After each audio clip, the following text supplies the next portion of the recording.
Quer jogar aí? Tentar aqui. Tá muito difícil isso aqui, não. Sem condições. É brutal. Nossa. Batida absurda. Mas enfim. Bons tempos. Acho que o programa mais legal para abrir aqui é o Word 5.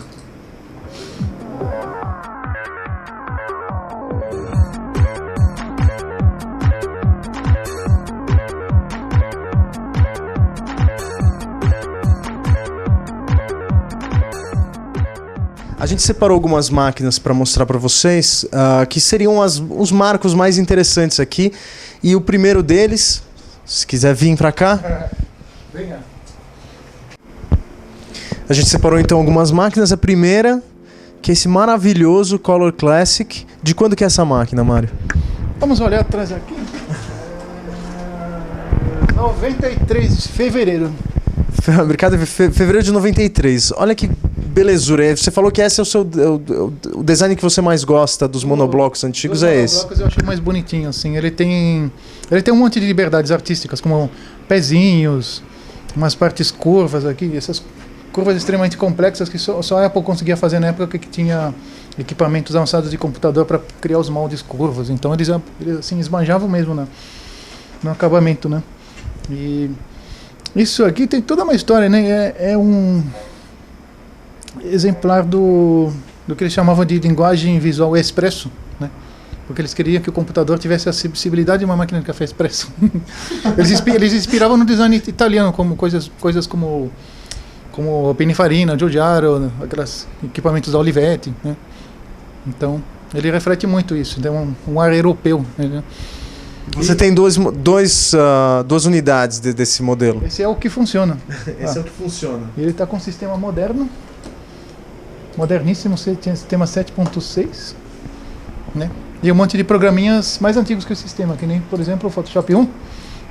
Até pedimos desculpa aí que a imagem está com um flicker, mas é inevitável numa tela de tubo. Sim. Olha que maravilha, Photoshop 1. Uhum. Aqui está, né? Agora eu não sei o que fazer com ele, né? Mas está aí. Bom, o Photoshop 1 tinha a palette e os brushes. Acabou. Todos os controles dele são isso. Eu tenho mencionado muito como eu estou saturado de programas que tem muitas paletas, muitas interfaces e muitas coisas. Realmente, você começar trabalhando numa máquina assim, com essa simplificação de palhetas assim, é muito interessante. E não sei se a gente pode mostrar aqui, do lado, temos a máquina atual do Mário, que é um Mac Mini, rodando uma versão beta do CS4, é isso? Isso.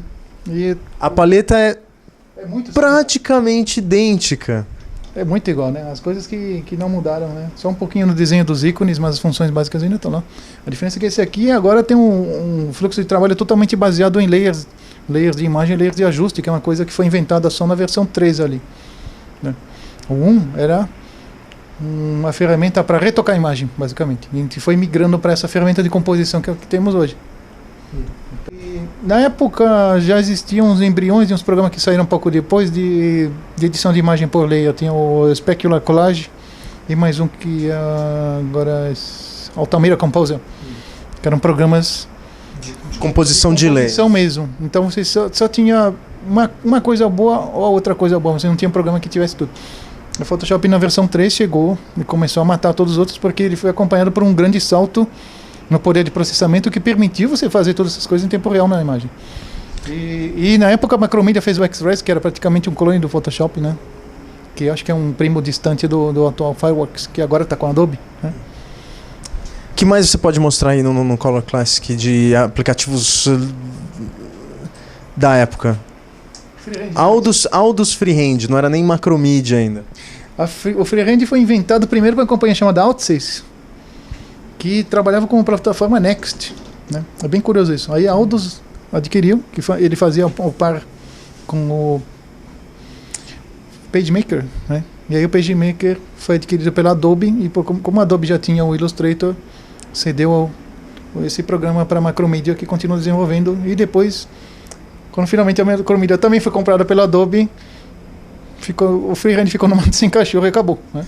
Eu fico muito triste porque eu sou usuário de Freehand até hoje, eu não consegui me adaptar com o Illustrator ainda. Eu só pedi umas dicas aí, eu escrevo tutorial de Illustrator.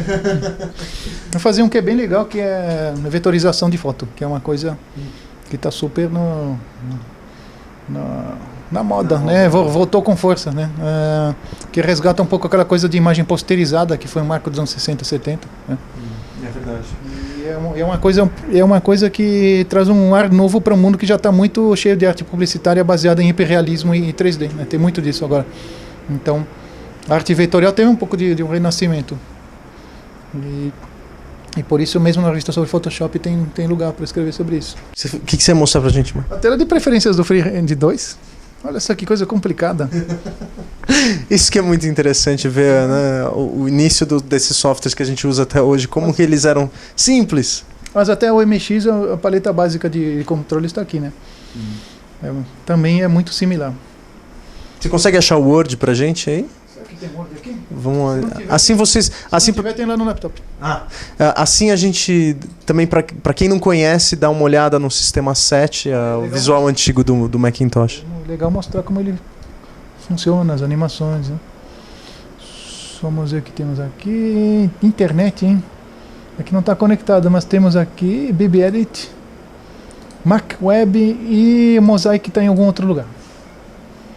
O mítico Mosaic. Né? QuickTake, Stuffit, blá blá blá. Deixa eu ver aqui. Disk Doubler, Norton Disk Dock. Então vamos abrir só o Norton para mostrar essa outra peça arqueológica, né? Que era o Norton que a gente rodava todo dia e tinha aquele modo de rodar automaticamente todo dia na hora de desligar a máquina para achar os paus no HD. Aqui.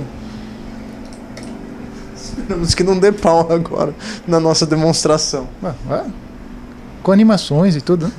É isso, muito chique. Não. Muito elegante. Pula o Bad Blocks que... Senão vai ficar até amanhã. Olha lá, já achei um erro. Fix. Mas isso é uma coisa que... Tudo bem. Tem que... Uma coisa interessante. Uma coisa interessante de falar para quem não conhece do Macintosh, o Macintosh não gosta de fazer reparos no disco de startup.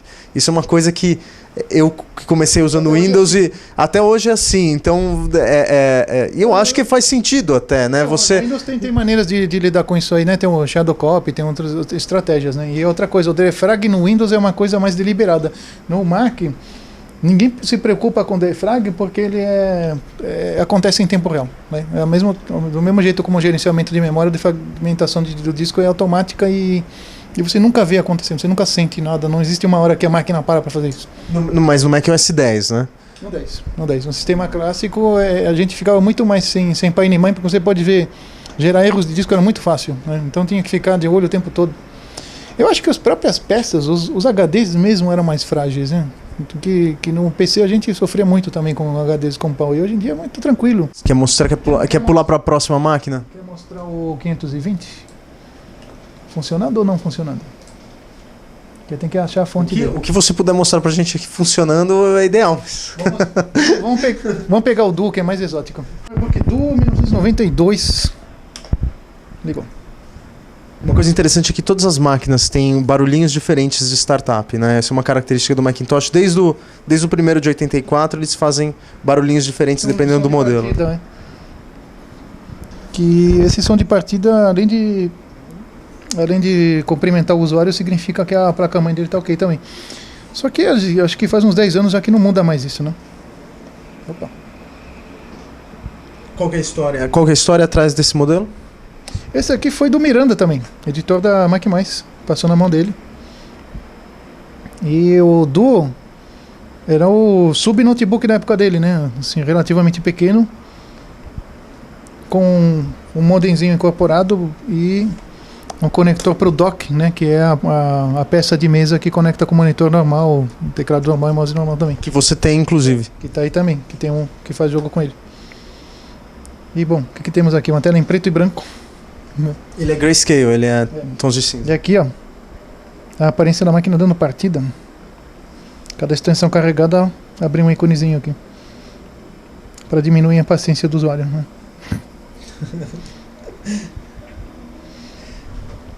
Porque o pessoal novo não sabe o que a gente tinha que gastar de tempo administrando as extensões para não dar pau em nada, né? O Extension Manager, quem já rodou o sistema clássico sabe muito bem o que é um Extension Manager. E outra coisa que foi inventada para os portáteis foi o Control Strip, né? Que é uma coisa meio semelhante ao dock hoje, né? Com um monte de controles. Muitos dos controles que estão aqui hoje vieram para cá, né? Nos sistemas atuais. E foi separado por área de tela, né? No Windows aqui, né? Esses controles gerais ficam no Windows aqui e no Mac ficam aqui. Muito bem, ó. Já abri um Word aqui.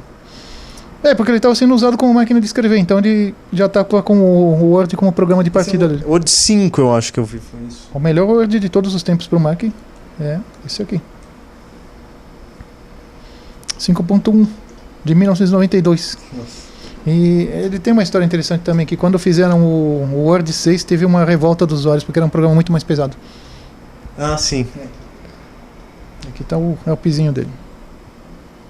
Mas a máquina é muito charmosa, essa máquina, inclusive com o trackball, né? Que eles começaram usando o trackball e depois passaram para o touchpad. Isso é interessante porque o PowerBook 520 que tem aqui na prateleira foi o primeiro laptop do mundo a usar o trackpad em vez do trackball.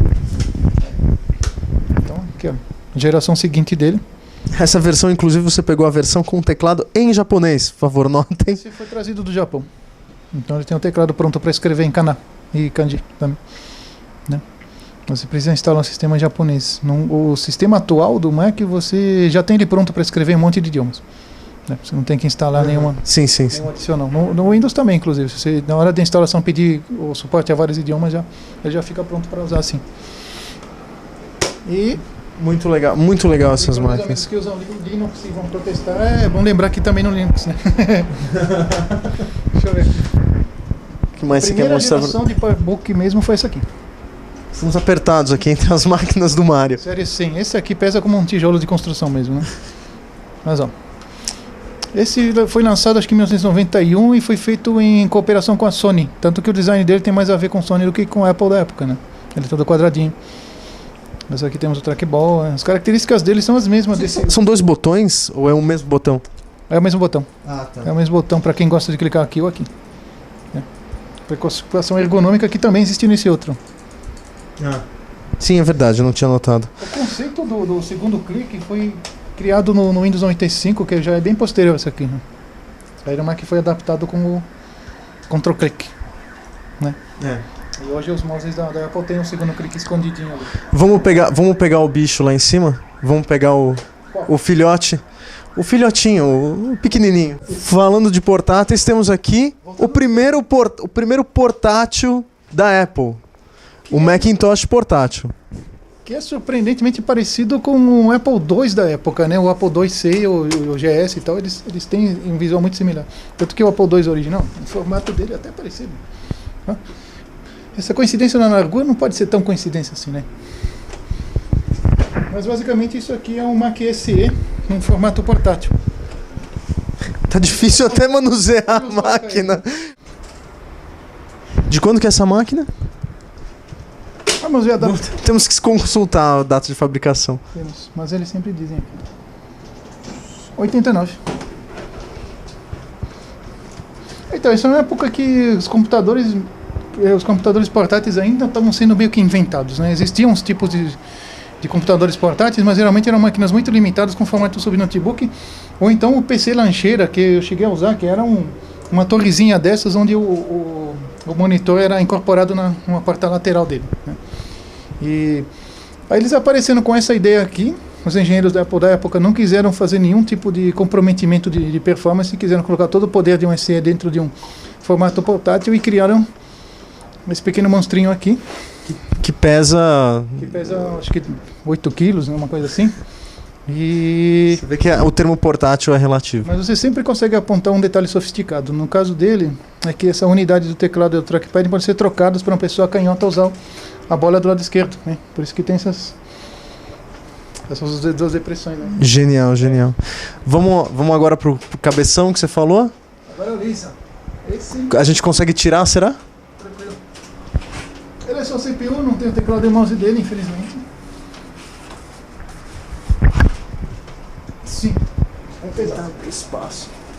Coqueluche aqui da sua coleção é esse Lisa de 83, é isso? Isso. Esse, na verdade, é o Lisa 2 de janeiro de 84, mesma data que saiu o Macintosh, né? A diferença é o painel dianteiro e o drive disquete, que já passou a ser aquele pequenininho que sempre foi usado no Mac. De resto, ele é um Lisa clássico. Dá para olhar um pouquinho dentro dele. O que acontece? Restaurar ele é um desafio, porque eu acho que com esse nível de corrosão que tá, não dá mais para recuperar a parte eletrônica dele. Tá muito corroído, né? É interessante que tem umas gambiarras aqui no circuiteira dele. Você pode ver alguns fiozinhos de wire wrapping, né? No meu primeiro emprego, que eu trabalhava com placas de circuito, fazia isso aqui, ó. Esse tipo de gambiarra de de criar algumas trilhas adicionais ligando componentes que não estavam previstos, né? Mas isso é, como se diz, é um mod, é uma coisa do usuário? É um mod da fábrica isso aqui. Não tenho a menor dúvida sobre isso, não. Quer dizer, foi uma adaptação depois que ele foi montado por alguma razão. Os primeiros Apples tinham bastante dessas adaptações, né? A coisa foi profissionalizando aos poucos, né? À medida que você foi criando slots para colocar periféricos e tal. Aqui, para quem não conhece a história do Lisa, o Lisa foi o primeiro computador da Apple a ter interface gráfica, só que custava uma fortuna. Era $10.000 na época cada um. Era só para uso corporativo, inclusive, não tinha para consumidor isso aqui. Ele foi pensado como um equipamento para escritório, um escritório virtual eletrônico, né? Nisso ele segue muito de perto a concepção original da Xerox, que desenvolveu primeiro a interface gráfica, e a Apple copiou e continuou esse trabalho, né? Fazendo o Lisa, e depois o Mac, que tem características muito simplificadas em relação ao Lisa, mas é um parente muito próximo, né? O funcionamento do Mac e do Lisa são muito similares. Porque saíram, né, um colado no outro, e a diferença que eles deixaram no Macintosh para o Lisa é que você só poderia rodar, na época, um aplicativo de cada vez, né, ter uma janela aberta de cada vez, e o que mais? Ele não rodava macOS, era um outro sistema operacional. Eles não batizaram de macOS porque não existia Mac. Eles chamavam o sistema de System, simplesmente. Você carregava o System, e para usar um aplicativo, você vinha com o disquete do aplicativo e colocava no lugar do outro. Então ficava um troca-troca. Ele guardava o mínimo do sistema na memória, você conseguia substituir o disquete para carregar um aplicativo. Não sei, a maior parte do sistema estava guardada num chip na placa-mãe, um chip de ROM contendo quase todo o sistema embutido, porque a memória era um item extremamente caro, né? Então, o grande esforço de desenvolvimento deles foi produzir um computador que usasse o mínimo de memória possível para rodar as funções consideradas essenciais, e depois eles expandiriam a memória e acrescentariam as funções. Isso realmente aconteceu. O Mac original tinha 128K, se não me engano o Lisa já vinha com uma quantidade bem maior de memória, então eles tiveram que tirar fora alguns recursos avançados do Lisa para fazer caber então pouca memória no Mac. Aí dali a um tempo saiu o 512, já com muito mais memória, e aos poucos foram adaptando funções a mais no sistema, como por exemplo essa de ter programas abertos ao mesmo tempo e poder pular entre eles, e depois, né, janelas simultâneas para tudo, que foi uma coisa que sempre quiseram que tivesse, porque no Lisa era desse jeito. E outras coisas, né, como suporte internacional para escrever em vários alfabetos, e tipografia avançada, né? E depois suporte à rede, né? Em 85 já tinham implementado a redezinha serial no Mac também. Existiam planos de expandir a máquina, mas sempre pensando em termos de um computador para consumidor, e que teria uma workstation compatível mais para frente, que foi o que tentaram fazer realmente depois, né? O Mac 2, que está aqui, que saiu em 86, foi em 87. Já era uma máquina workstation, né, dedicada para profissionais da indústria gráfica. Porque o primeiro mercado onde o Mac estourou mesmo não foi o mercado doméstico de consumo. Ele foi pensado para esse mercado, mas o primeiro mercado onde o Mac realmente foi uma estrela foi o mercado de publicação eletrônica, né? Artes gráficas. Do qual você fez parte logo no início. Sim. Aqui no Brasil. Eu comecei no PC e depois migrei para o Mac. O Mac era uma coisa muito de sonho, assim, né? Era um objeto, parecia um objeto inacessível. Ainda hoje escuto gente falando desse jeito em relação ao Mac, né? Porque é maluco, né? Porque a diferença de PC e Mac hoje é muito pequena. Na época era um abismo, né? Era gigantesco. A diferença, o Mac parecia estupidamente mais avançado que qualquer outra coisa, né? Especialmente para artes gráficas. Ele tinha uma série de características muito boas, e teve a grande sacada de lançar a impressora laser, né? Aí ao mesmo tempo teve o PageMaker, os programas de ilustração, depois veio o Photoshop e de repente juntou tudo numa plataforma de publicação eletrônica e que custava uma fração do preço dos produtos de grande porte que tinha, né? Você deve lembrar que para retocar fotografias a gente usava máquinas da Cytex, que eram os computadores dedicados que só faziam aquilo, né? As máquinas grandes, estupidamente caras. E aos poucos os Macs e PCs foram tomando conta e substituindo. Das suas máquinas aqui, quais que são os seus xodós, assim? Quais que você tem? Porque você tem aqui... Quantas máquinas no total você tem, você sabe? Funcionando não deve chegar a 10 no total, deve ser uns 40 CPUs aí. Os 40 CPUs, quase mesmo os que não...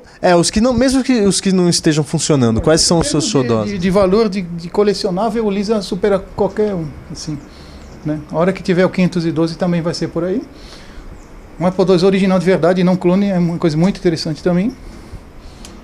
O 520, porque foi um laptop que eu usei bastante, tem uma ligação histórica, assim como o quadrinho.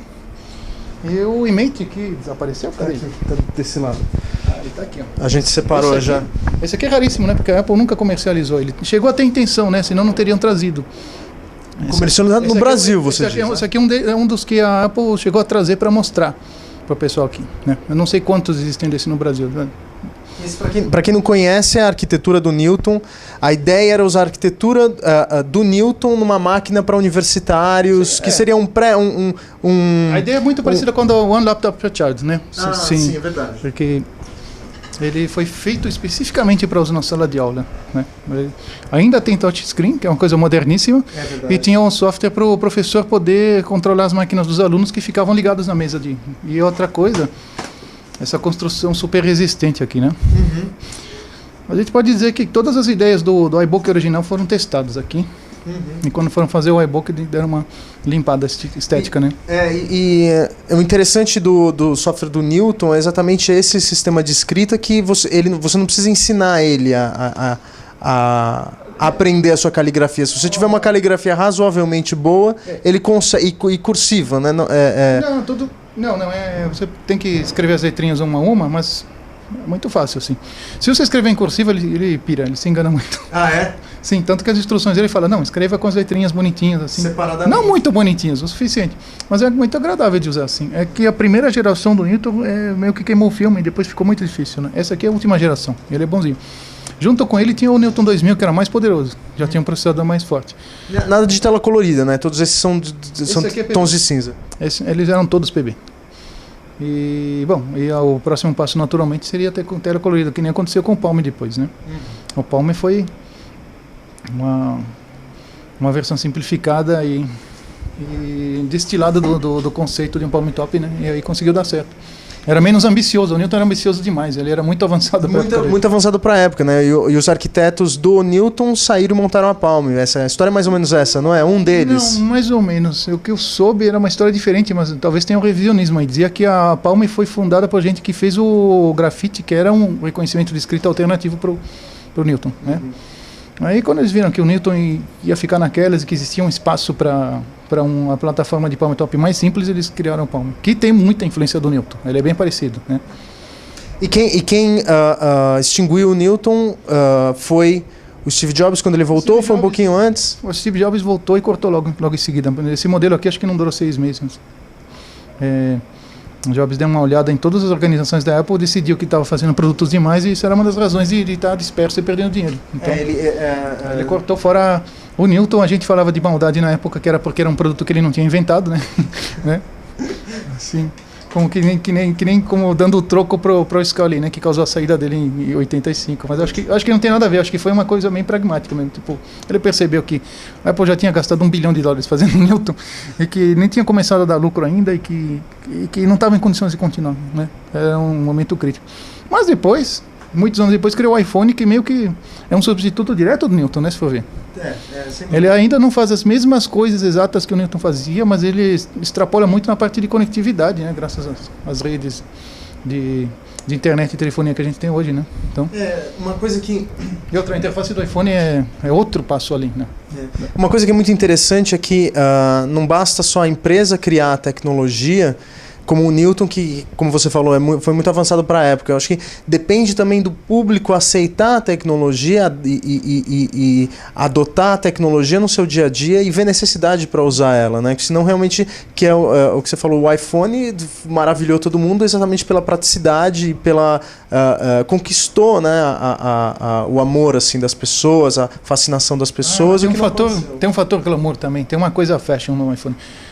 A gente chegou numa era em que os equipamentos eletrônicos finalmente têm uma percepção subjetiva que já não é mais ligada à coisa técnica. O cara fala, mas tem tantos megabytes, gigabits, megapixels, não sei o que, e a pessoa, não, ele é lindo, acabou. Ou então, é fácil de usar. Esse sempre foi um dos motes da Apple. Teve uma longa época que as coisas não eram exatamente fáceis de usar na Apple, mas dava-se um jeito, né? Porque era tudo mais difícil que usar. Mas teve uma mudança de cabeça muito interessante, que foi a seguinte: na época que não tinha Jobs, a Apple estava muito com a síndrome do não inventado aqui, eles tinham que inventar tudo. Né? Tudo que os outros tinham feito, tinha que fazer também. Ou então fazer tudo à sua maneira própria, num mundinho fechado. E logo que chegou o Jobs, de volta a gente voltou uma coisa que era um pouco como na criação original da empresa, que era aproveitar tudo que tinha de boa tecnologia e condensar em produtos. Né? Então, você tem a cooperação invisível de um monte de companhias para fazer um produto que nem o iPhone, por exemplo. Né? E a outra coisa é que a Apple raramente inventa de verdade uma coisa do nada. Né? Eles adaptam ideias. Por exemplo, eles não inventaram um tocador de MP3, não inventaram a interface visual, não inventaram um mouse, não inventaram um monte de coisa. Não inventaram um USB, mas tudo isso aí são coisas fundamentais, né? Que foram adaptadas e que foram inseridas daí nos produtos deles, mas de uma forma revolucionária, uma forma que atraiu as pessoas. Eu acho que a usabilidade é o foco do design, é por isso que dá certo, mesmo usando os mesmos componentes que todo mundo usa. Não é um diferencial tão grande assim, né? Por exemplo, eu tenho aqui Adobe Creative Suite. Ele roda idêntico no Windows e no Mac. Né? As diferenças são altamente discutíveis por causa disso. Né? O que quer acontecer aqui é ter outros tipos de computadores para não parecer que é uma coisa só de... maníaca? Uma coisa menos... psicótica. Menos fanboy, né? Para ser menos fanboy, precisa ter umas máquinas diferentes. E uma Amiga já está... uma Amiga é uma boa ideia. Que existem pessoas que você fala o nome Amiga começando a lacrimejar assim já. Né? E também algum PC antigo, porque eu comecei com PC XT. E seria interessante também arrumar uma daquelas... Mas você tem uma Amiga aqui no meio das suas máquinas? Não. Eu conversei com uma pessoa e vou trocar um dos Macs por uma Amiga. Queria agradecer então agora a participação do Mário AV. Muito obrigado, Mário, pelo tempo aqui que você nos mostrou a sua coleção maravilhosa, contou um pouquinho da história das artes gráficas aqui no Brasil. Você está escrevendo matérias hoje para quais revistas? Mac+, Windows Vista, Photoshop Creative e mais alguma outra coisa aí também. Websites também. E tem o meu blog também. E qual é o endereço do seu blog? marioav.blogspot.com, fácil. Tem o Flickr também, né? flickr.com/fotos/marioav. Estou usando o mesmo nome antigo nos dois. Sim, está um pouco parado, mas tem um monte de coisa de fotografia que eu explorei esse último ano e coloquei lá. Inclusive ilustração também, está virando uma espécie de portfólio lá. Né? Legal, então quem quiser ver o trabalho do Mário, pode ver no Flickr, pode ver no blog dele e todas essas matérias que ele tem escrito para as revistas aqui no Brasil. Obrigado, viu, Mário? Obrigado pela participação. Faltou falar alguma coisa sobre itens para acervo, né? Eu aceito doação de computador, mas às vezes eu não posso dizer sim para qualquer coisa que ofereçam, porque não tem espaço, né? Eu tenho que ser um pouco seletivo. Se você pensar que tem, da série 6000, você tem 2 máquinas aqui, G3 Torre tem 3 diferentes. Então, se quiser fazer um pedido aqui para os nossos espectadores aqui... A única coisa que eu posso dizer é que se tiver uma máquina velha que você tenha, assim... Muito carinho e queira alguém que tome conta direito, eu acho que ele pode ter um bom lugar aqui. Né?